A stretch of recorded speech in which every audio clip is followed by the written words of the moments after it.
चतुर्विध मास व्यवस्था एवं मल मास वर्णन। सूत जी बोले, ब्राह्मणों, अब मैं विभिन्न प्रकार के मासों का वर्णन करता हूँ।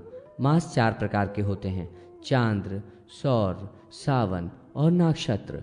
शुक्ल प्रतिपाद से लेकर अमावस्या तक मास चांद्र मास कहा जाता है। शुक्ल की संक्रांति से दूसरी संक्रांति में प्रवेश करने का समय सौर मास कहलाता है।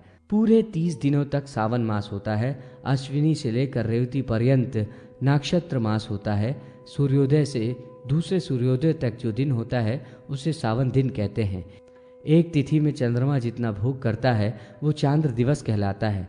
राशि के 30वें भाग को सौर दिन कहते हैं। दिन रात को मिलाकर अहोरात्र होता है। किसी भी तिथि को लेकर 30 दिन बाद आने वाली तिथि का समय सावन मास होता है। प्रायश्चित, अन्नप्राशन तथा मंत्रोपासना में, राजा के कर ग्रहण में, व्यवहार में, यज्ञ में तथा दिन की गणना में सावन मास ग्राम्य है। सौर मास विवाह आदि संस्कार, यज्ञ, व्रत आदि सत्कर्म तथा स्नाद आदि में ग्राव्य है। चांद्र मास पावर्ण, अष्टका श्राद्ध, साधारण श्राद्ध, धार्मिक कार्यों आदि के लिए उपयुक्त है। चैत्र आदि मासों में तिथि को लेकर ही जो कर्म विहित हैं वे चांद्र मास से करने चाहिए। सोम या पितृगणों के कार्य आदि में नक्षत्र मास प्रशस्त माना गया है। चित्रा नक्षत्र के योग से चैत्री पूर्णिमा होती है, उससे उपलक्षित मास चैत्र कहा जाता है। चैत्र आदि जो 12 चांद्र मास है वे तत नक्षत्र के योग से तत नाम वाले होते हैं। जिस महीने में पूर्णिमा का योग न हो वो प्रजा, पशु आदि के लिए अहितकर होती है। सूर्य और चंद्रमा दोनों नित्य तिथि का भोग करते हैं। जिस 30 दिनों में संक्रमण न हो वो मलिम्बलुच, मल मास या अधिक मास कहलाता है। उसमें सूर्य की कोई संक्रांति नहीं होती। प्रायः 2.5 वर्ष के बाद ये मास आता है। इस महीने में सभी तरह की प्रेरित क्रियाएं तथा संपीड़न क्रियाएं की जा सकती हैं, परंतु यज्ञ, विवाह आदि कार्य नहीं होते। इनमें तीर्थ स्थान, देवदर्शन, व्रत, उपवास आदि, सीमंतोन्नयन, ऋतु शांति, पुंसवन और पुत्र आदि का मुख दर्शन किया जा सकता है। इसी तरह शुक्रास्त में भी ये क्रियाएं की जा सकती हैं। राज्याभिषेक भी मला मास में हो सकता है। व्रतारंभ, प्रतिष्ठा, चूड़ा कर्म, उपनयन, मंत्रोपासना, विवाह, नूतन गृह निर्माण, गृह प्रवेश, गौ आदि का ग्रहण, आश्रमांतर में प्रवेश, तीर्थ यात्रा, अभिषेक कर्म, वर्षोत्सर्ग, कन्या का द्विरागमन तथा यज्ञ यज्ञादि, इन सब का मल मास में निषेध है। इसी तरह शुक्रास्त एवं उसके वार्धक्य और बालकत्व में भी इनका निषेध है।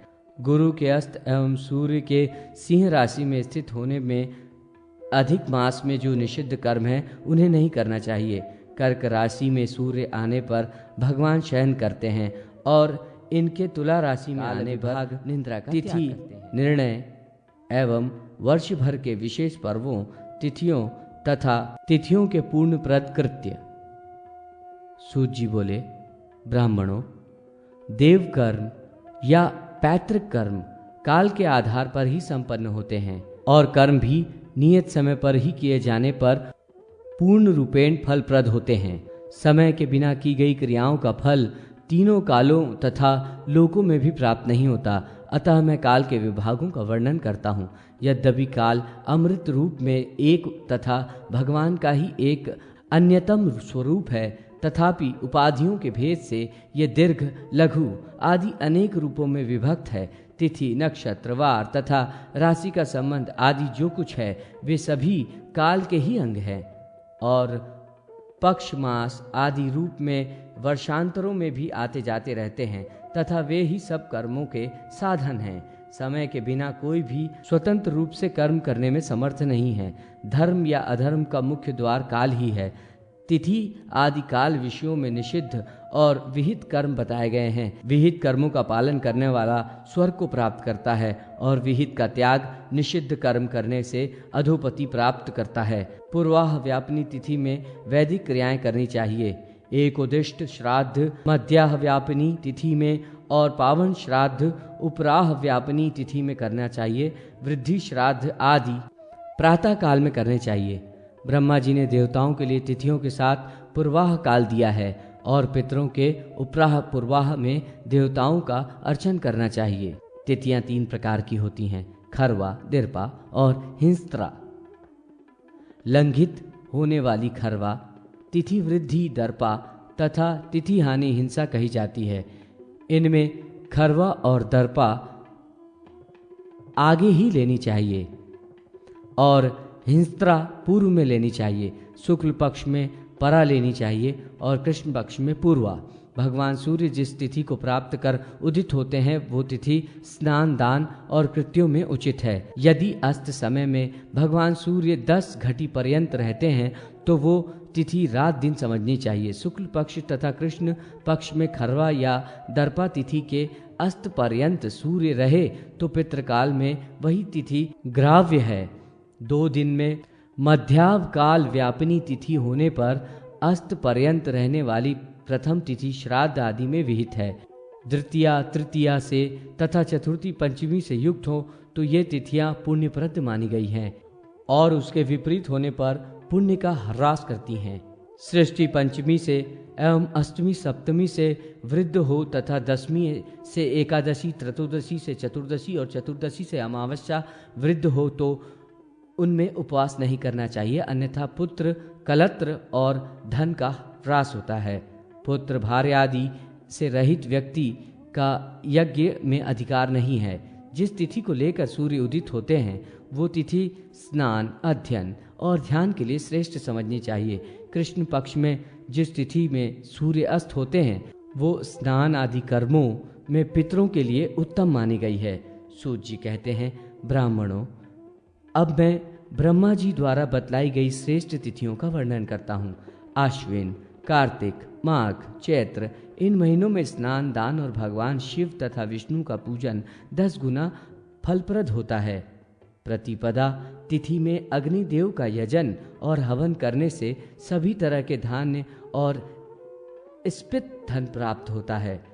यदि शुक्ल पक्ष में द्वितीया तिथि बृहस्पतिवार से युक्त हो तो उस तिथि में विधि पूर्वक भगवान अग्निदेव का पूजन और नत व्रत करने से इच्छित ऐश्वर्य प्राप्त होता है। मिथुन और कर्क राशि सूर्य में जो द्वितीया आए उसमें उपवास करके भगवान विष्णु का पूजन करने वाली स्त्री कभी विधवा नहीं होती। अशून्य शयन द्वितीया को गंध, पुष्प, वस्त्र तथा विविध नैवेद्यों से भगवान लक्ष्मी नारायण की पूजा करनी चाहिए। वैशाख शुक्ल पक्ष की तृतीया में गंगा जी में स्नान करने वाले का सब पाप मुक्त हो जाता है। वैशाख मास की तृतीया स्वाति नक्षत्र और माघ की तृतीया रोहिणी युक्त हो तथा अश्विन तृतीया वृष राशि से युक्त हो तो उसमें जो भी दान दिया जाता है वह अक्षय होता है। विशेष रूप से हविष्यान्न एवं मोदक देने से अधिक लाभ होता है तथा गुड़ और कपूर युक्त जलदान करने वाली विद्वान पुरुष अधिक प्रशंसा करते हैं। ये मनुष्य ब्रह्मलोक में पूजित होता है। यदि बुधवार और श्रवण से युक्त तृतीया हो तो उसमें स्नान और उपवास करने से अत्यंत फल प्राप्त होता है। भरणी नक्षत्र युक्त चतुर्थी में यम देवता की उपासना करने से संपूर्ण पापों से मुक्ति मिलती है। भाद्र पक्ष की शुक्ला चतुर्थी शिवलोक में पूजित है। कार्तिक और माघ मास के ग्रहणों स्नान, जप, तप, दान, उपवास और श्राद्ध करने से अत्यंत फल मिलता है। चतुर्थी में संपूर्ण विघ्नों के नाश तथा इच्छा पूर्ति के लिए भगवान गणेश की पूजा मोदक आदि से भक्ति पूर्वक करनी चाहिए। श्रावण मास के शुक्ल पक्ष की पंचमी में द्वार देश के दोनों ओर गोमेय से नागों की रचना कर दूध, दही, सिंदूर, चंदन, गंगा जल एवं सुगंधित द्रव्यों से नागों का पूजन करना चाहिए। नागों का पूजन करने वालों कुल में निर्भयता रहती है एवं प्राणों की रक्षा भी होती है। श्रावण कृष्ण पंचमी घर के आंगन में नीम के पत्तों से मनसा देवी की पूजा करने से कभी भी सर्प भय नहीं होता। भाद्र पक्ष की सृष्टि में स्नान, दान आदि करने से अत्यंत पुण्य होता है। विप्रगणों, माघ और कार्तिक की सृष्टि में व्रत करने से इहलोक और परलोक में असीम कीर्ति प्राप्त होती है। शुक्ल पक्ष की सप्तमी में यदि संक्रांति पड़े तो उसका नाम महाजया या सूर्य प्रिया होता है। भाद्र पक्ष की सप्तमी में अपराजिता है। शुक्ल या कृष्ण पक्ष की षष्ठी या सप्तमी रविवार से युक्त हो तो यह ललिता नाम की तिथि पुत्र पौत्रों की वृद्धि करने वाली महान पुण्यदायी है। अश्विनी एवं कार्तिक मास के शुक्ल पक्ष की अष्टमी में अष्टादश भुजा का पूजन करना चाहिए। आषाढ़ और श्रावण मास के शुक्ल पक्ष की अष्टमी में चंडिका देवी का प्रातःकाल स्नान करके अत्यंत भक्ति पूर्वक पूजन कर रात्रि में अभिषेक करना चाहिए। चैत्र मास के शुक्ल पक्ष की अष्टमी में अशोक पुष्प से मृणमयी भगवती देवी की अर्चन करने से संपूर्ण शोक निवृत्त हो जाते हैं। श्रावण मास में अथवा सिंह संक्रांति से रोहिणी युक्त अष्टमी हो तो उसकी अत्यंत प्रशंसा की गई है। प्रति मास की नवमी में देवी की पूजा करनी चाहिए। कार्तिक मास के शुक्ल पक्ष की दशमी को शुक्ष आहार पूर्वक रहने वाले ब्रह्मलोक में जाते हैं। ज्येष्ठ मास के शुक्ल पक्ष की दशमी गंगा दशहरा कहलाती है। अश्विनी की दशमी विजयादशमी और कार्तिक की दशमी महापुण्य कहलाती है।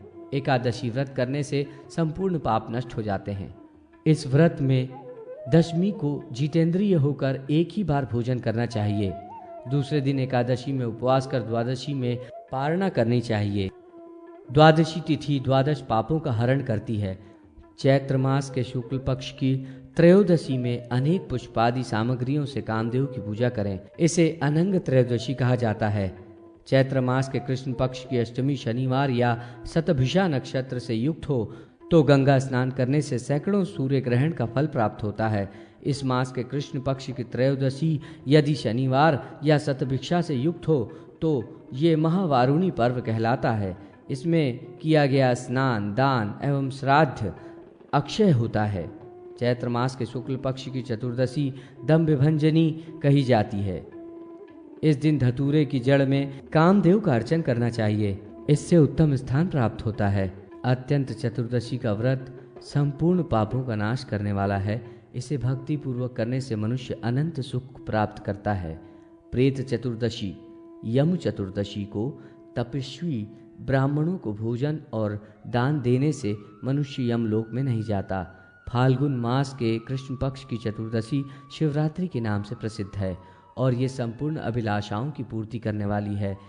इस दिन चारों पहरों में स्नान करके भक्ति पूर्वक शिव जी की आराधना करनी चाहिए। चैत्र मास की पूर्णिमा चित्रा नक्षत्र तथा गुरुवार से युक्त हो तो वो महाचैत्री कहलाती है। यह अत्यंत पुण्य प्रदान करने वाली है। इसी प्रकार विशाखादि नक्षत्र से युक्त वैशाखी महाज्येष्ठी आदि 12 पूर्णिमाएं होती है। इनमें किए गए स्नान दान जप नियम आदि सत्कर्म अक्षय होते हैं और व्रती के पितर संतृप्त होकर अक्षय विष्णुलोक को प्राप्त करते हैं। हरिद्वार में महावैशाखी का पर्व विशेष पुण्य दान प्रदान करता है। इसी प्रकार शालग्राम क्षेत्र में महाचैत्री, पुरुषोत्तम क्षेत्र में महाज्येष्ठी, शंखल क्षेत्र में महाषाठी, केदार क्षेत्र में महाश्रावणी, बद्रिका क्षेत्र में महाभाद्री, पुष्कर तथा कान्यकुब्ज में महाकीर्तिकी, अयोध्या में महामार्गशीर्षी तथा महापौषी, प्रयाग में महामाघी तथा नैमिषारण्य में महाफाल्गुनी पूर्णिमा विशेष फल देने वाली है। इन पूर्वों में जो भी शुभाशुभ किए जाते हैं वे अक्षय हो जाते हैं। अश्विनी की पूर्णिमा कौमुदी कही जाती है। इसमें चंद्रोदय काल में विधि पूर्वक लक्ष्मी की पूजा करनी चाहिए। प्रत्येक अमावस्या को तर्पण और श्राद्ध कर्म अवश्य करना चाहिए। कार्तिक मास के कृष्ण पक्ष की अमावस्या के प्रदोष के समय लक्ष्मी का सविधि पूजन कर उनकी प्रीति के लिए दीपों को प्रज्वलित करना चाहिए। नदी तीर, पर्वत, गोष्ठ, शमशान, वृक्ष मूल, चौराहा, अपने घर में और चत्वर में दीप प्रवर आदि के ज्ञान की आवश्यकता। सूत जी कहते हैं, ब्राह्मणों, गोत्र प्रवर की परंपरा को जानना अत्यंत आवश्यक है। इसलिए अपने अपने गोत्र या प्रवर को पिता, आचार्य तथा शास्त्र द्वारा जानना चाहिए। गोत्र प्रवर को जाने बिना किया गया कर्म विपरीत फलदायी होता है। कश्यप, वशिष्ठ, विश्वामित्र, अग्निरस, चमन, मौकोन्य, वत्स, कात्यायन, आगस्त्य आदि अनेक गोत्र प्रवर्तक ऋषि हैं। गोत्रों के में 1, 2, 3, 5 आदि प्रवर होते हैं। समान गोत्र में विवाह आदि संबंधों का निषेध है। अपने गोत्र प्रवरादि का ज्ञान शास्त्रांतरों से कर लेना चाहिए। वास्तव में देखा जाए तो सारा जगत महामुनि कश्यप से उत्पन्न हुआ है, अतः जिन्हें अपने गोत्र और प्रवर का ज्ञान नहीं है उन्हें अपने पिताजी से ज्ञात कर लेना चाहिए। यदि उन्हें भी न मालूम हो तो स्वयं को कश्यप गोत्रीय मानकर उनका प्रवर लगाकर वास्तुमंडल के निर्माण एवं वास्तु पूजन की संक्षिप्त विधि। सूत जी कहते हैं, ब्राह्मणों, अब मैं वास्तुमंडल का संक्षिप्त वर्णन करता हूँ। पहले भूमि पर अंकुरों का रोपण करके भूमि की परीक्षा कर लें। तदनंतर उत्तम भूमि के मध्य वास्तुमंडल का निर्माण करें। वास्तुमंडल के देवता 45 हैं। उनके नाम इस प्रकार हैं: शिखी, पर्जन्य, जयंत, कुलिशायुध, सूर्य, सत्य, वृष, आकाश, वायु, पुषा, वितथ, गुहा, यम, गंधर्व, मृगराज, मृग, पितृगण, देवारिक, सुग्रीव, पुष्पदंत, वारुण, असुर, पशु, पाश, रोग, अहि, मोक्ष, भल्लाट, सोम, सर्प, अदिति, दिति, अप, सावित्री, जय, रुद्र, अर्यमा, सविता, विवस्वान, विबुधाधिप, मित्र, राजयक्ष्मा, पृथ्वीधर, आपवत्स तथा ब्रह्मा। इन 45 देवताओं के साथ ही वास्तुमंडल के बाहर ईशान कोण में चरकी, अग्निकोण में विदारी, नैऋत्य कोण में पूतना तथा वायव्य कोण में पाप राक्षसी की स्थापना करनी चाहिए। मंडल के पूर्व दिशा में स्कंद, दक्षिण में अर्यमा, पश्चिम में जृंभक तथा उत्तर में पिलिपिक्ष की स्थापना करनी चाहिए। इस प्रकार का वास्तुमंडल में 53 देवी देवताओं की स्थापना होती है। इन सभी को अलग अलग मंत्रों से पूजन करना चाहिए। मंडल के बाहर की पूर्वाधि 10 दिशाओं में 10 दिक्पाल देवताओं इंद्र, अग्नि, यम, निकृति, वरुण, वायु, कुबेर, ईशान, ब्रह्मा तथा अनंत भी यथास्थान पूजा कर उन्हें बलि निवेदित करनी चाहिए। वास्तुमंडल की रेखाएं श्वेत वर्ण तथा मध्य में कमल लाल वर्ण से अनुरंजित करना चाहिए।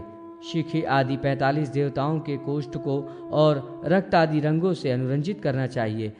ग्रह, देव मंदिर, महाकूप आदि निर्माण में तथा देव प्रतिष्ठा आदि के वास्तुमंडल में निर्माण कर वास्तुमंडलस्थ देवताओं का आवाहन कर उनका पूजन करना चाहिए।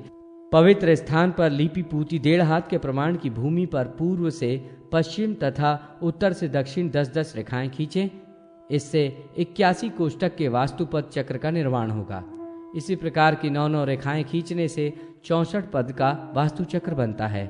वास्तुमंडल में जिन देवताओं का उल्लेख किया गया है उनका ध्यान और पूजन अलग अलग मंत्र से किया जाता है। उल्लेखित देवताओं की दृष्टि के लिए विधि के अनुसार स्थापना तथा पूजा करके हवन कार्य संपन्न करना चाहिए। तदनंतर ब्राह्मणों को सुवर्ण आदि दक्षिणा देकर उन्हें संतुष्ट करना चाहिए।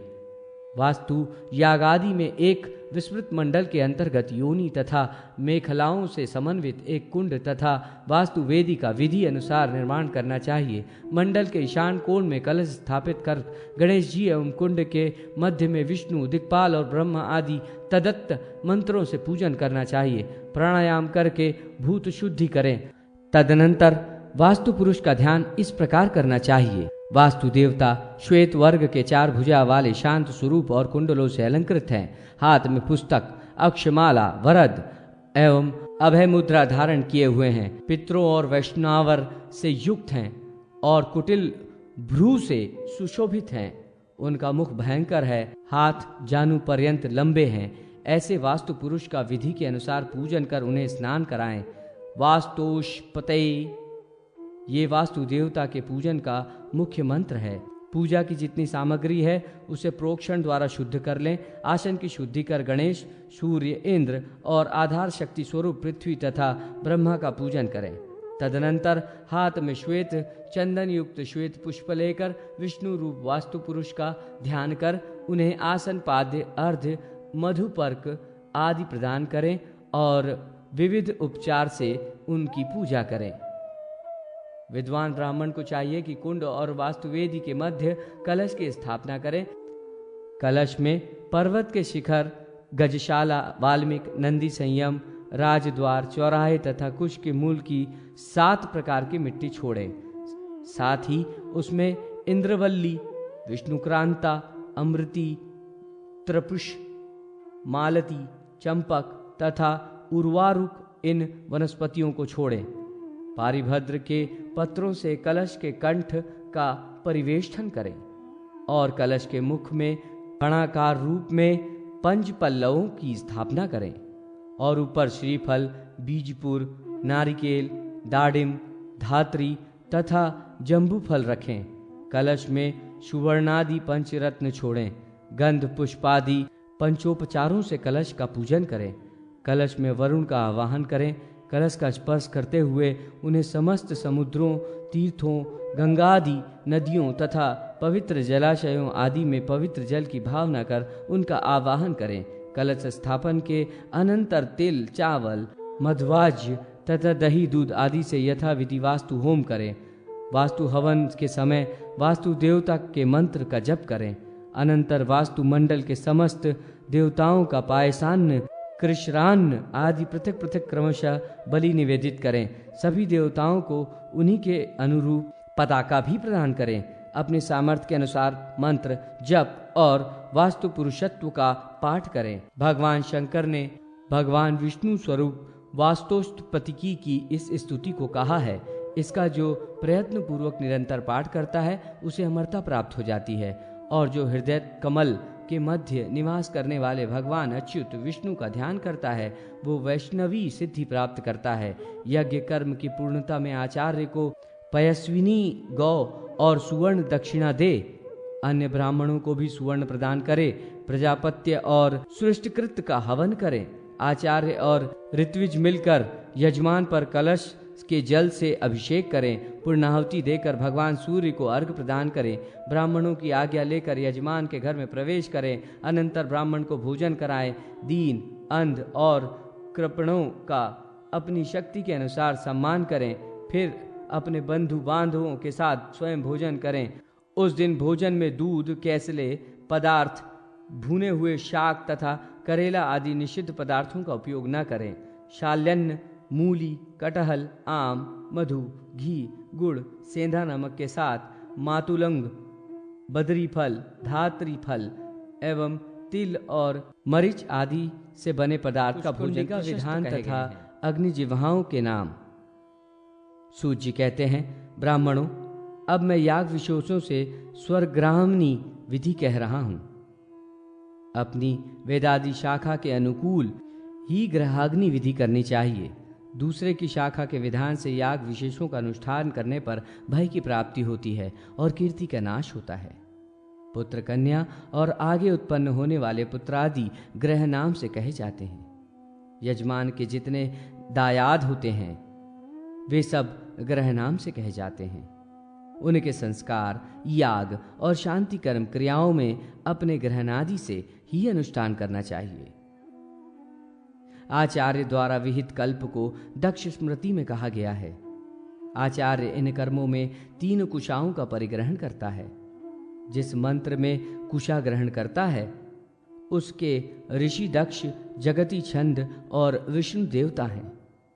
पृथ्वी के शोधन में भूरसी इस मंत्र का विनियोग करें। इस मंत्र के ऋषि सुवर्ण हैं। गायत्री और जगती छंद तथा सूर्य देवता हैं। अनंतर उन 3 कुशाओं को तर्जनी तथा अंगूठे से पकड़कर ईशान कोण से लेकर दक्षिण होते हुए ईशान कोण तक वैलाकृति में घुमाएं तथा उनसे भूमिजा मार्जन करें। यही परिसमूहन क्रिया है। मां नस्तों के इस मंत्र के द्वारा गोमय से भूमि का उपलेपन करें। तदनंतर रेखाकरण करें। पूरब से पश्चिम की ओर 3 रेखाएं खींचें। पहली रेखा दक्षिण की ओर, अनंतर उत्तर की ओर बढ़े। इसके विपरीत करने पर अमंगल होता है। इसके बाद अंगष्ठ तथा अनामिका से उन 3 रेखाओं से मिट्टी निकालें। इसे उद्वरण कहा जाता है। इस समय मित्रा वरुणाभ्याम इत्यादि मंत्रों का स्मरण करें। अनंतर कुश पुष्पोदक अथवा पंचगव्य तथा पंचरत्नोदक तथा पंच पल्लवों के जल से अभ्यूक्षण करें। अनंतर कर्म साधन भूत लौकिक स्मार्त अथवा श्रौताग्नि का आनयन करें और अपने सामने स्थापित करें। इस क्रिया में मैं ग्रहामि इस मंत्र का पाठ करें। क्रव्यादमग्निम इस मंत्र का उच्चारण करते हुए लाई गई अग्नि से कुछ आग दक्षिण दिशा की ओर फेंक दें। ये क्रव्यादाग्नि कही गई है। क्रव्यादाग्नि का ग्रहण न करें। संसरक्षण इस मंत्र से उस अग्नि का आवाहन करें। तदनंतर वैश्वावनर इस मंत्र से कुंड आदि में अग्नि स्थापित करें। बधासी इस मंत्र से अग्नि प्रदक्षिणा करें तथा अग्निदेव को नमस्कार करें। अग्नि के दक्षिण में वर्ण किए गए ब्रह्म को कुश के आसन पर ब्रह्मान इह उपविश्यताम कहकर बैठाएं। उस समय ब्रह्म जज्ञान तथा दोंगध्री धेनु इन दो मंत्रों का पाठ करें। अग्नि के उत्तर भाग में प्रणीता पात्र को स्थापित करें। इम में वरुण इस मंत्र से प्रणीता पात्र को जल से भर दें। इसके अनंतर कुंड के चारों ओर कुश परिस्तरण करें और काष्ठ, व्रीहि, अन्न, तिल, अपूप, भृंगराज तथा दही, दूध, पनस, नारिकेल, मोदक आदि यज्ञ संबंधी प्रयोज्य पदार्थों का यथास्थान स्थापन करें। विकंकत वृक्ष की लकड़ी से बनी स्त्रुआ तथा शमीपत्र, चरुस्थली आदि भी स्थापित करें। प्रणीता पात्र का स्पर्श होम काल में नहीं करना चाहिए। स्नान कुंभ को यज्ञ पर्यंत स्थिर रखना चाहिए। प्रादेश मात्र के 2 पवित्रक बनाकर प्रोक्षणी पात्र में स्थापित करें। प्राणिता पात्र के जल से प्रोक्षणी पात्र में 3 बार जल डालें। प्रोक्षणी पात्र को बाएं हाथ में रखकर मध्यमा के अंगष्ट से पवित्रक ग्रहण कर पवित्रम ते इस मंत्र को 3 बार जल छिड़कें। स्थापित पदार्थों का पोक्षण करें और पोक्षणी पात्र को प्रणीता पात्र के दक्षिण भाग में यथास्थान रख दें। प्रादेश मात्र से अनंतर आज्य स्थाली रखें। घी को अग्नि में तपाएं। धीमे से अपद्रव्यों का निरसन करें। इसके बाद पर्यग्नीकरण करें। एक जलते हुए आग के अंगारे को लेकर आज्य स्थाली और चरुस्थाली के ऊपर भ्रमण कराएं। इस समय कुलायनी इस मंत्र का पाठ करें। अनंतर स्त्रुआ को दाएं हाथ में ग्रहण कर अग्नि पर तपाएं। समार्जन कुशाओं से स्त्रुआ को मूल से अग्रभाग की ओर समार्जित करें। इसके बाद प्रणीता के जल से 3 बार प्रोक्षण करें। पुनः स्त्रुआ को आग पर तपाएं और प्रोक्षणी के उत्तर की ओर रख दें। आज पात्र को सामने रख लें। पवित्री से घी का 3 बार उत्प्लवन करें। पावित्री से ईशान के आरंभ कर दक्षिणाव्रत होते हुए ईशान पर्यंत पर्युक्षण करें। अनंतर अग्निदेव का इस प्रकार ध्यान करें। अग्निदेवता का रक्त वर्ण है। उनके 3 मुख है। वे बाएं हाथ में कमंडलू तथा दाहिने हाथ में स्त्रुआ ग्रहण किए हुए हैं। ध्यान के अनंतर स्त्रुआ लेकर हवन करें। इस प्रकार स्वर्गहोत्र विधि के द्वारा ब्रह्मा तथा ऋत्विजों का वरण करना चाहिए। कुशकंडिका कर्म करके अग्नि का पूजन करें। आधार, आज्य भाग, महाव्याहृति, प्रायश्चित, प्रजापत्य तथा स्पष्टीकृत हवन करें। प्रजापति और इंद्र के निमित्त दी गई आहुतियां आधार संज्ञक है। अग्नि और सोम के निमित्त दी जाने वाली आहुतियां आज्य भाग कहलाती हैं। भूर्भुवः स्वः ये 3 महाव्याहृतियां हैं। अयाश्राग्रे इत्यादि 5 मंत्र प्रायश्चित संज्ञक हैं। 1 प्रजापल्य आहुति तथा 1 सृष्टिकृत आहुति। इस प्रकार होम में 14 आहुतियां नित्य संज्ञक हैं। इस प्रकार 14 आहुत्यात्मक हवन कर कर्म निमित्तक देवताओं को उद्देश्य कर प्रधान हवन करना चाहिए। अग्नि की 7 जिह्वाएं कही गई हैं, जिनके नाम इस प्रकार हैं। 1 हिरण्या, 2 कनका, 3 रक्ता, 4 आरक्ता, 5 सुप्रभा, 6 बहुरूपा तथा 7 सती। इन जीव्या देवियों के ध्यान करने से अधिवासन कर्म एवं यज्ञ कर्म में उपयोज्य उत्तम ब्राह्मण तथा धर्म देवता का स्वरूप। सूत जी कहते हैं, ब्राह्मणों, देव प्रतिष्ठा के पहले दिन देवताओं का अधिवासन करना चाहिए और विधि के अनुसार अधिवासन के पदार्थ, धान्य आदि की प्रतिष्ठा कर यूप आदि को भी स्थापित कर लेना चाहिए। कलश के ऊपर गणेश जी की स्थापना कर दिक्पाल और ग्रहों का पूजन करना चाहिए। तड़ाक तथा उद्यान की प्रतिष्ठा में प्रधान रूप से ब्रह्मा की शांति याग में तथा प्रपायाग में वरुण की, शव प्रतिष्ठा में शिव की और सोम, सूर्य तथा विष्णु तथा अन्य देवताओं का भी पाद्य अर्घ्य आदि से अर्चन करना चाहिए। द्रुपदादिव, इस मंत्र से पहले प्रतिमा को स्नान कराएं। स्नान के अनंतर मंत्रों द्वारा गंध, फूल, फल, दुर्वा, सिंदूर, चंदन, सुगंधित तैल, पुष्प, धूप, दीप, अक्षत, वस्त्र आदि उपचारों से पूजन करें। मंडप के अंदर प्रधान देवता का आवाहन करें और उसी में अधिवासन करें। सुरक्षा कर्मियों द्वारा उस स्थान की सुरक्षा करवाएं। तदनंतर आचार्य, यजमान और ऋत्विक मधुर पदार्थों का भोजन करें। बिना अधिवासन कर्म संपन्न किए देव प्रतिष्ठा का कोई फल नहीं होता। नित्य नैमित्तिक अथवा काम्य कर्मों के विधि के अनुसार कुप मंडप की रचना कर हवन कार्य करना चाहिए। ब्राह्मणों, यज्ञ कार्य में अनुष्ठान के प्रमाण से 8 होता, 8 द्वारपाल और 8 याचक ब्राह्मण होने चाहिए। ये सभी शुद्ध ब्राह्मण पवित्र तथा उत्तम लक्षणों से संपन्न वेद मंत्रों में पारंगत होने चाहिए। एक जप करने वाले जापक का भी वर्ण करना चाहिए। ब्राह्मणों की गंध, माल्य, वस्त्र तथा दक्षिणा आदि के द्वारा विधि के अनुसार पूजा करनी चाहिए।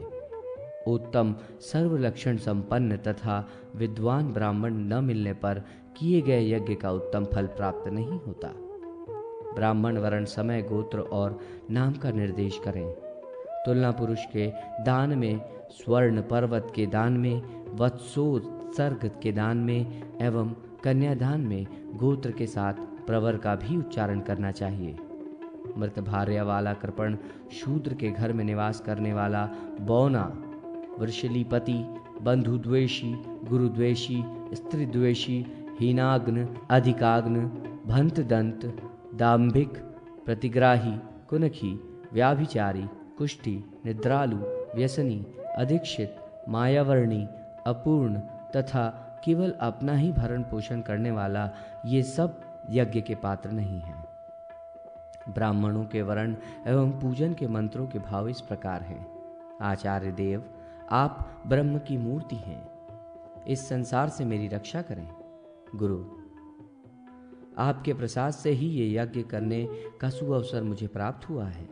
चिरकाल तक मेरी कीर्ति बनी रहे। आप मुझ पर प्रसन्न होएं, जिससे मैं ये कार्य सिद्ध कर सकूं। आप सब भूतों के आदि हैं, संसार रूपी समुद्र से पार कराने वाले हैं। ज्ञान रूपी अमृत के आप आचार्य हैं। आप यजुर्वेद स्वरूप हैं, आपको नमस्कार है। ऋत्विज गणों, आप षडंग वेदों के ज्ञाता हैं। आप हमारे लिए मोक्षप्रद हों। मंडल में प्रवेश करके उन ब्राह्मणों को अपने अपने स्थानों पर क्रमशः आदर से बिठाएं। वेदी के पश्चिम भाग में आचार्य को बिठाएं। कुंड के अग्रभाग में ब्रह्मा को बिठाएं। होता, द्वारपाल आदि को भी यथास्थान आसन दें। यजमान उन आचार्य आदि को संबोधित कर प्रार्थना करें कि आप सब नारायण स्वरूप हैं, मेरे यज्ञ को सफल बनावें। यजुर्वेद के तत्वार्थ को जानने वाले ब्रह्म स्वरूप आचार्य, आपको प्रणाम है।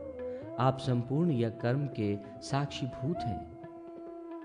यज्ञवेदार्थ को जानने वाले इंद्र रूप ब्राह्मण, आपको नमस्कार है। इस यज्ञ कर्म सिद्धि के लिए ज्ञान रूपी मंगल मूर्ति भगवान शिव को नमस्कार है। आप सभी दिशाओं विदिशाओं से इस यज्ञ की रक्षा करें। दिक्पाल रूपी ब्राह्मणों को नमस्कार है। व्रत, देवार्चन तथा यागादि कर्म संकल्प पूर्व करने चाहिए। काम संकल्प मूलक और यज्ञ संकल्प संभूत है। संकल्प के बिना जो धर्माचरण करता है वो कोई फल नहीं प्राप्त कर सकता। गंगा, सूर्य, चंद्र, घौ, भूमि, रात्रि, दिन, सूर्य, सोम, यम, काल, पंच महाभूत, ये सब शुभाशुभ कर्म के साक्षी हैं। अतएव विचारवान है मनुष्य को भी अशुभ कर्मों से विरत हो धर्म का आचरण करना चाहिए। धर्मदेव शुभ शरीर वाले श्वेत वस्त्र धारण करते हैं। वृषभ स्वरूप से ये धर्मदेव अपने दोनों हाथों में वरद और अभय मुद्रा धारण किए हैं। ये भी सभी प्राणियों को सुख देते हैं और सज्जनों के लिए एकमात्र मोक्ष के कारण हैं। इस प्रकार के स्वरूप वाले भगवान धर्मदेव सत्य पुरुषों के लिए कल्याणकारी हों तथा एवं जलाशय आदि की प्रतिष्ठा विधि। सूत जी कहते हैं, ब्राह्मणों, ऋषियों ने देवताओं आदि की प्रतिष्ठा में माघ, फाल्गुन आदि 6 मास नियत किए हैं। जब तक भगवान विष्णु शयन नहीं करते तब तक प्रतिष्ठा आदि कार्य करने चाहिए। शुक्र, गुरु, बुध, सोम, ये 4 वार शुभ हैं। जिस लग्न में शुभ ग्रह स्थित हों एवं शुभ ग्रहों की दृष्टि पड़ती हो उस लग्न में प्रतिष्ठा करनी चाहिए। तिथियों में द्वितीया, तृतीया, पंचमी, सप्तमी, दशमी, त्रयोदशी तथा पूर्णिमा तिथियां उत्तम हैं। प्राण प्रतिष्ठा एवं जलाशय आदि कार्य प्रशस्त शुभ मुहूर्त में ही करने चाहिए। देव प्रतिष्ठा और बड़े योगों में 16 हाथ एवं 4 द्वारों से युक्त मंडप का निर्माण करके उसके दशा विदिशाओं से शुभ्र ध्वजाएं फहरानी चाहिए। पाकड़, गूलर, पीपल तथा बरगद के तोरण चारों द्वारों पर पूर्वादि क्रम से बनाएं।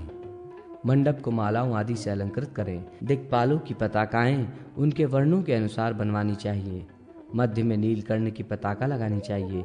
ध्वज दंड यदि 10 हाथ का हो तो पताका 5 हाथ की बनवानी चाहिए। मंडप के द्वारों पर कदली स्तंभ रखना चाहिए तथा मंडप को सुसज्जित करना चाहिए। मंडप के मध्य में एवं कोणों में वेदियों की रचना करनी चाहिए। योनि और मेखला मंडित कुंडला तथा वेदी पर सर्वतोभद्र चक्र का निर्माण करना चाहिए। कुंड के ईशान भाग में कलश की स्थापना कर उसे माला आदि से अलंकृत करना चाहिए। यजमान पंचदेव एवं यज्ञेश्वर नारायण को नमस्कार कर प्रतिष्ठा आदि क्रिया का संकल्प करके ब्राह्मणों से इस प्रकार की अनुज्ञा प्राप्त करें, मैं इस पुण्य देश के शास्त्रोक्त विधि से जलाशय आदि की प्रतिष्ठा करूंगा। आप सभी मुझे इसके लिए आज्ञा प्रदान करें। ऐसा कहकर मात्र श्राद्ध एवं वृद्धि श्राद्ध संपन्न करें। भेरी आदि के मंगलमय वाद्यों के साथ मंडप में पूषाक्षर हरे राम राम राम हरे हरे आदि मंत्र लिखें एवं इंद्रादि दिक्पाल देवताओं तथा उनके आयुधों आदि का भी यथास्थान चित्रण करें। फिर आचार्य और ब्रह्मा का वरण करें। वरण के अनंतर आचार्य तथा ब्रह्मा यजमान से प्रसन्न हों, उसके सर्वविध कल्याण की कामना करके स्वमति ऐसा कहें। अनंतर सपंतिक यजमान को सर्वौषधियों से आपोहिम स्था इस मंत्र द्वारा ब्रह्मा ऋत्विक आदि स्नान कराएं।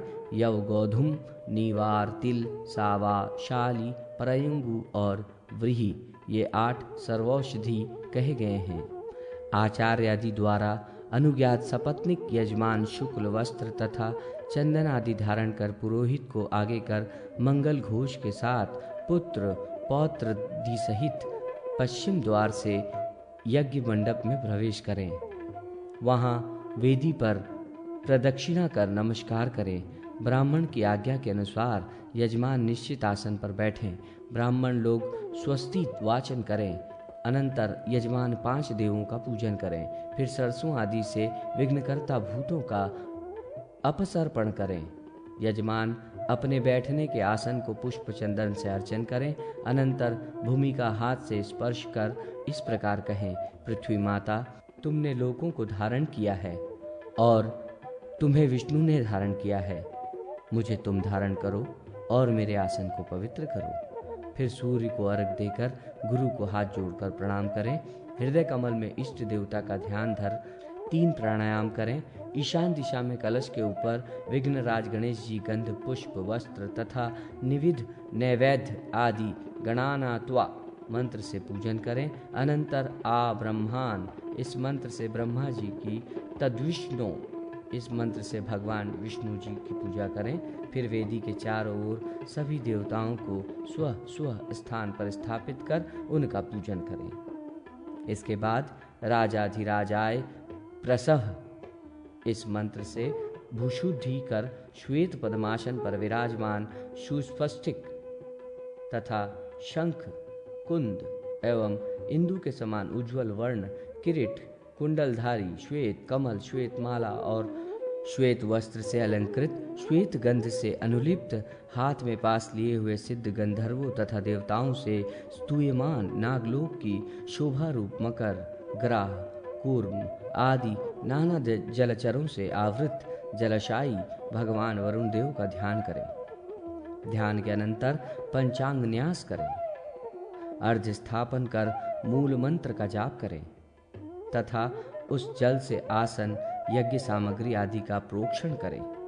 फिर भगवान सूर्य को अर्घ्य दें। अनंतर ईशान कोण में भगवान गणेश, अग्नि कोण में गुरु पादुका तथा अन्य देवताओं का यथाक्रम पूजन करें। मंडल के मध्य में शक्ति सागर, अनंत पृथ्वी, आधार शक्ति, कूर्म, सुमेरु तथा मंदर और पंच तत्वों का शांगोपांग पूजन करें। पूर्व दिशा में कलश के ऊपर श्वेत अक्षत और पुष्प लेकर भगवान वरुण देव का आवाहन करें। वरुण को 8 मुद्रा दिखाएं, गायत्री से स्नान कराएं तथा पाद्य, अर्घ्य, पुष्पांजलि आदि उपचारों से वरुण का पूजन करें। ग्रहों, लोकपालों, 10 दिक्पालों तथा पीठ पर ब्रह्मा, शिव, गणेश और पृथ्वी का गंध चंदन आदि से पूजन करें। पीठ के ईशान आदि कोणों में कमला, अंबिका, विश्वकर्मा, सरस्वती तथा पूर्वादि द्वारों में 49 मरुद्वनों का पूजन करें। पीठ के बाहर पिशाच, राक्षस, भूत, वेताल आदि की पूजा करें। कलश पर सूर्यादि नवग्रहों का आवाहन कर ध्यान कर पाद्य, अर्घ्य, गंध, अक्षत, पुष्प, नैवेद्य एवं बलि आदि द्वारा मंत्र पूर्वक उनकी पूजा करें और उनकी पताकाएं उन्हें निवेदित करें। विधि पूर्वक सभी देवताओं का पूजन कर शत्र रुद्र का पाठ करना चाहिए। हवन करने के समय वारुण सूक्त, रात्रि सूक्त, रौद्र सूक्त, पवमान सूक्त, पुरुष सूक्त, शाक्त सूक्त, अग्नि सूक्त, सौर सूक्त, ज्येष्ठ शाम, वामदेव शाम, रंथर शाम तथा रक्षोघ्न आदि सूक्तों का पाठ करना चाहिए। अपने ग्रहोक्त विधि से कुंडों में अग्नि प्रदीप्त कर हवन करना चाहिए। जिस देव का यज्ञ होता है अथवा जिस देवता की प्रतिष्ठा हो उसे प्रथम आहुतियां देनी चाहिए। अनंतर तिल, आज, पायस, पत्र, पुष्प, अक्षत तथा समिधा आदि से अन्य देवताओं के मंत्रों से उन्हें आहुतियां देनी चाहिए। पंच दिवसात्मक प्रतिष्ठा त्याग में प्रथम दिन देवताओं का आवाहन एवं स्थापन करना चाहिए। दूसरे दिन पूजन और हवन, तीसरे दिन बलि प्रदान, चौथे दिन चतुर्थी कर्म और 5वें दिन निराजन करना चाहिए। नित्य कर्म करने के अनंतरन नैमित्तिक कर्म करने चाहिए। इसी से कर्म फल की प्राप्ति होती है। दूसरे दिन प्रातःकाल सर्वप्रथम प्रतिष्ठाप्य देवता सर्वौषधि मिश्रित जल से ब्राह्मणों द्वारा वेद मंत्रों के पाठ पूर्वक महास्नान करके मंत्राभिषेक कराएं। तदनंतर चंदन आदि से उसे अनुलिप्त करें।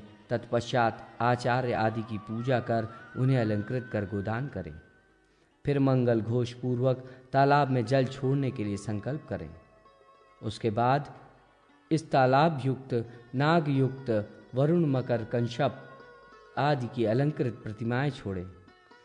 वरुण देव की विशेष रूप से पूजा करें, उन्हें अर्घ्य निवेदित करें। पुनः उसी तालाब के जल, सप्तमित्रिका मिश्रित जल, तीर्थ जल, पंचामृत, कोशोदक तथा पुष्प जल आदि से वरुण देव को स्नान कराकर गंध, पुष्प, धूप, दीप, नैवेद्य आदि प्रदान करें। सभी देवताओं को बलि प्रदान करें। मंगल घोष के साथ निराजन कर प्रदक्षिणा करें। एक वेदी पर भगवान वरुण तथा पुष्करिणी देवी की यथाशक्ति स्वर्ण आदि की प्रतिमा बनाकर भगवान वरुण देव के साथ देवी पुष्करिणी का विवाह कराकर उन्हें वरुण देव के लिए निवेदित कर दे। एक काष्ठ का यूप जो यजमान की ऊंचाई के बराबर हो उसे अलंकृत कर तड़ाक के ईशान दिशा में मंत्र पूर्वक गाड़ कर स्थिर कर दें। प्रासाद के ईशान कोण में, प्रपा के दक्षिण भाग में तथा आवास के मध्य में यूप गाड़ना चाहिए। इसके अनंतर दिक्पालों को बलि प्रदान करें, ब्राह्मण को भोजन एवं दक्षिणा प्रदान करें। उस तड़ाक के जल के मध्य में जलमात्रभ्यो नमः ऐसा कहकर जलमात्रकाओं का पूजन करें और मातृकाओं से प्रार्थना करें कि मातृका देवियों, तीन लोकों के चराचर प्राणियों की संतृप्ति के लिए ये जल मेरे द्वारा छोड़ा गया है। ये जल संसार के लिए आनंददायक हो। इस जलाशय की आप लोग रक्षा करें। ऐसी ही मंगल प्रार्थना भगवान वरुण देव से भी करें। अनंतर वरुण देव को बिंब, पद्म तथा नाग मुद्राएं दिखाएं। ब्राह्मणों को उस जलाशय का जल भी दक्षिणा के रूप में प्रदान करें। अनंतर तर्पण कर अग्नि की प्रार्थना करें। स्वयं भी उसका जलपान करें। पितरों को अर्घ प्रदान करें। अनंतर पुनः वरुण देव की प्रार्थना कर जलाशय की प्रदक्षिणा करें। फिर ब्राह्मणों द्वारा वेद ध्वनियों के उच्चारण पूर्वक यजमान अपने घर में प्रवेश करें और ब्राह्मणों, दीनों, अंधों, कृपणों तथा कुमारियों को भोजन कराकर संतुष्ट करें तथा भगवान सूर्य को मध्यम पर्व प्रदान करें। द्वितीय भाग संपूर्ण। ओम श्री परमात्मने नमः। मध्यम पर्व तृतीय भाग। उद्यान प्रतिष्ठा विधि। सूत जी कहते हैं, ब्राह्मणों, उद्यान आदि की प्रतिष्ठा में जो कुछ विशेष विधि है अब मैं उसे बता रहा हूं, आप लोग सुने। सर्वप्रथम चकोर मंडल की रचना कर उस पर अष्टदल कमल बनाएं। मंडल के ईशान कोण में कलश की स्थापना कर उस पर भगवान गणनाथ और वरुण देव की पूजा करें। तदनंतर मध्यम कलश में सूर्यादि ग्रहों का पूजन करें। फिर पश्चिमादि द्वार देशों में ब्रह्मा और अनंत तथा मध्य में वरुण की पूजा करें। जलपूरित कलश में भगवान वरुण का आवाहन करते हुए कहें, वरुण देव, मैं आपका आवाहन करता हूँ। विभो, आप हमें स्वर्ग प्रदान करें। तदनंतर पूर्व भाग में मंदगिरी की स्थापना कर तोरण पर विश्वक्सेन की पूजा करें और कर्णिका देश में भगवान वासुदेव का पूजन करें। भगवान वासुदेव शुद्ध स्फटिक के सदृश हैं। वे अपने चारों हाथों में शंख, चक्र, गदा और पद्म धारण किए हुए हैं। उनके वक्षस्थल पर श्रीवत्स चिन्ह और कौस्तुभ मणि सुशोभित है तथा मस्तक सुंदर मुकुट से अलंकृत है। उनके दक्षिण भाग में भगवती कमला, वाम भाग में पुष्टि देवी विराजमान हैं। सुर, असुर, सिद्ध, किन्नर, यक्ष आदि उनकी स्तुति करते हैं।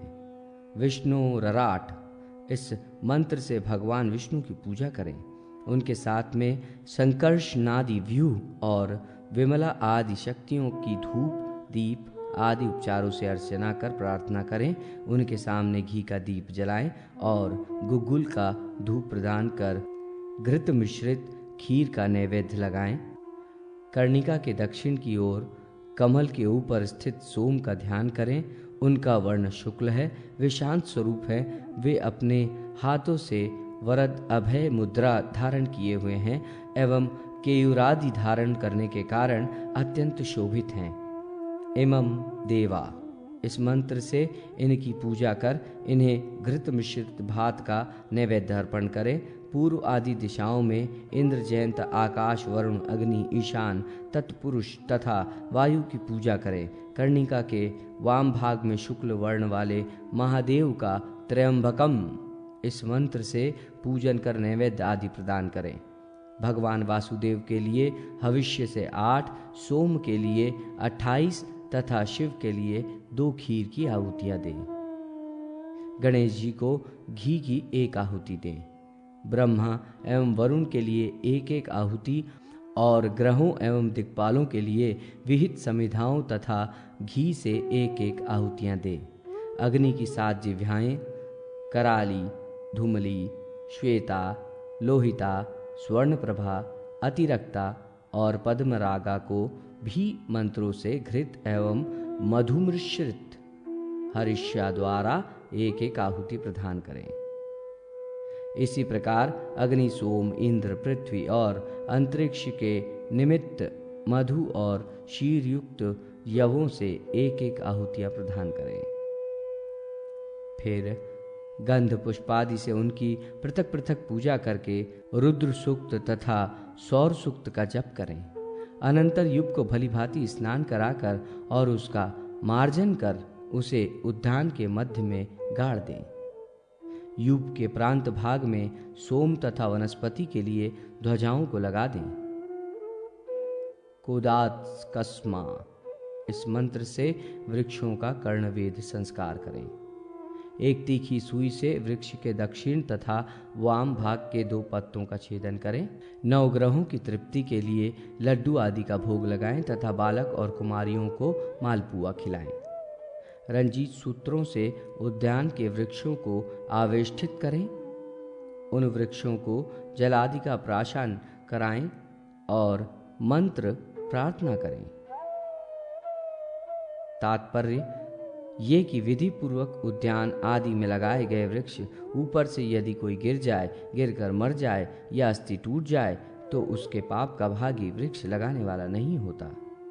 उद्यान के निमित्त पूजा आदि कर्म कराने वाले आचार्य को स्वर्ण, धान, गाय तथा दक्षिणा प्रदान कर उनकी प्रदक्षिणा करें।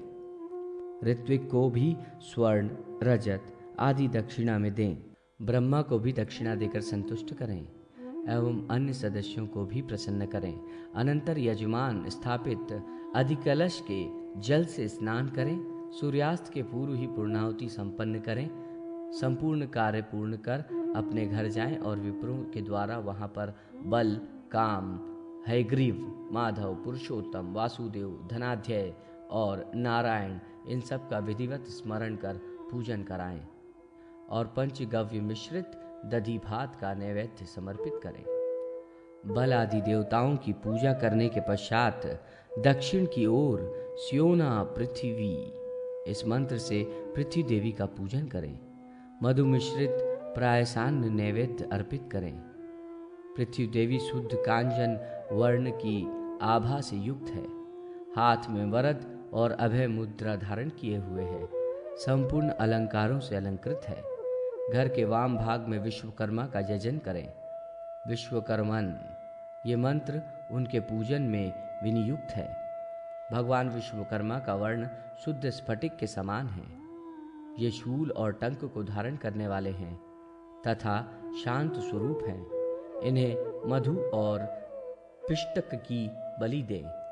अनंतर कौष्मांड शुक्त और पुरुष शुक्त का पाठ करें। इसी पृथ्वी होम कर्म से मधु और पायस युक्त हविष्य से 8 आहुतियां दें तथा उन देवताओं को एक एक आहुतियां दें।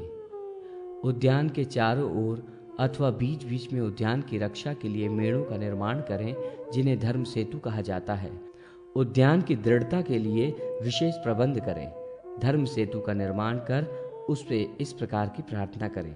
तात्पर्य ये कि यदि कोई व्यक्ति इस धर्म सेतु मेड़ पर से चलते समय गिर जाए, फिसल जाए, तो इस धर्म सेतु के निर्माण का कोई पाप मुझे न लगे, क्योंकि इस धर्म सेतु का निर्माण मैंने धर्म की अभिवृद्धि के लिए किया है। इस स्थान पर आने वाले प्राणियों की ये धर्म सेतु रक्षा करते हैं। वेदाध्ययन आदि से जो पुण्य होता है वो पुण्य इस धर्म सेतु के निर्माण करने पर प्राप्त। उत्सर्ग तथा लघु उद्यानों की प्रतिष्ठा विधि। सूत जी कहते हैं, ब्राह्मणों, अब मैं गौचर भूमि के विषय में बता रहा हूं, आप सुने। गौचर भूमि के उत्सर्ग कर्म में सर्वप्रथम लक्ष्मी के साथ भगवान विष्णु की विधि के अनुसार पूजा करनी चाहिए। इसी तरह ब्रह्मा, रुद्र, करालिका, वराह, सोम, सूर्य और महादेव जी का क्रमशः विविध उपचारों से पूजन करें। हवन कर्म में लक्ष्मी नारायण को 3-3 आहुतियां घी से दें। क्षेत्रपालों को मधुमिश्रित 1-1 लजाहुति दे। गौचर भूमि का उत्सर्ग करके विद्यान के अनुसार यूप की स्थापना करें तथा उनकी अर्चना करें। वह यूप 3 हाथ ऊंचा और नागफनों से युक्त होना चाहिए। उसे एक हाथ से भूमि के मध्य गाड़ना चाहिए। अनंतर विश्वेशा इस मंत्र का उच्चारण करें। नगाधिपतिये नमः, अच्युताय नमः तथा भौमाय नमः कहकर यूप के लिए लाजा निवेदित करें। मयि ग्रहाम्य, इस मंत्र से रुद्रमती स्वरूप उस यूप की पंचोपचार पूजा करें। आचार्य को अन्न, वस्त्र और दक्षिणा दें तथा होता एवं अन्य ऋत्विजों को भी अवश्य दक्षिणा दें। इसके बाद उस गोचर भूमि में रत्न छोड़कर मंत्र को पढ़ते हुए गोचर भूमि का उत्सर्ग कर दें।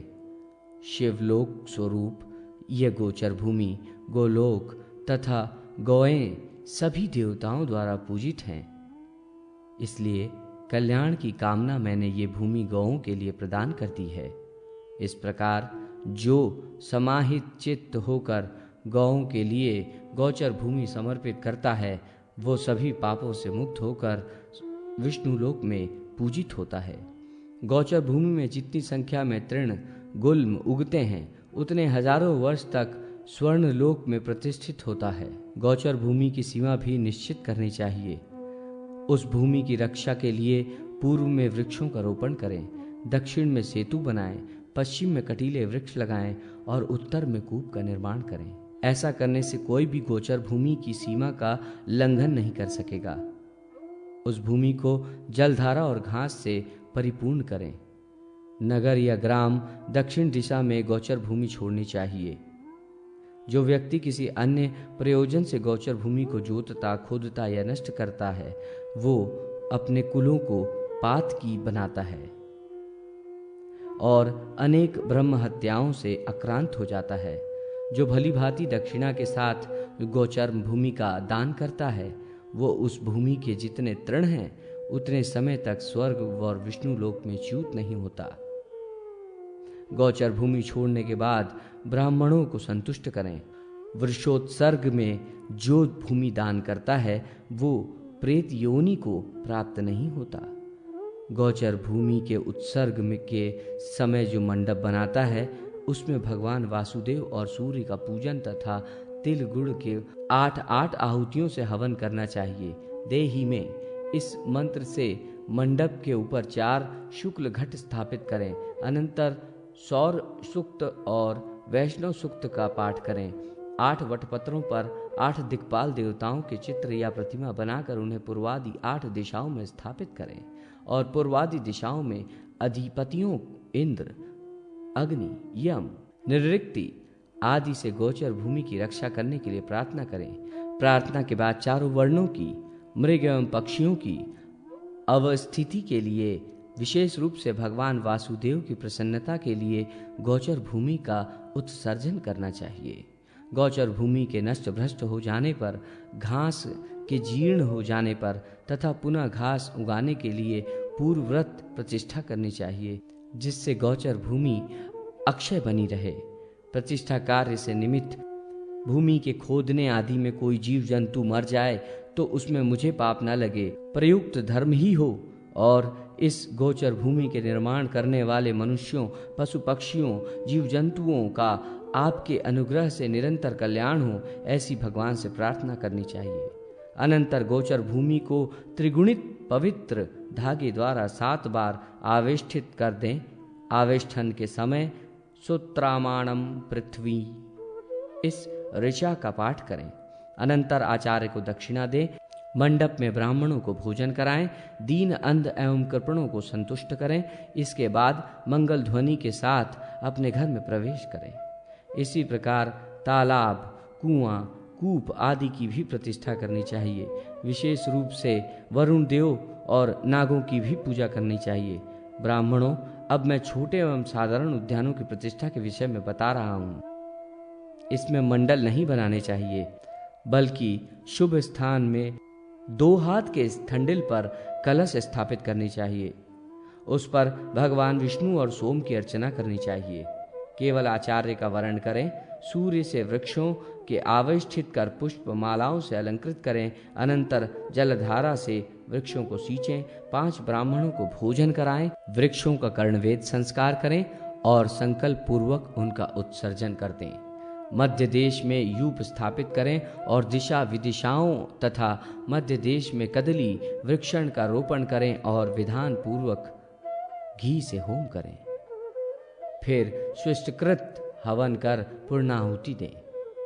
वृक्ष के मूला में धर्म, पृथ्वी, दिशा, दिक्पाल और यज्ञ की पूजा करें तथा आचार्य को संतुष्ट करें। दक्षिणा में गाय दें। सब कार्य विधान के अनुसार परिपूर्ण कर भगवान सूर्य को अर्घ प्रदान करें।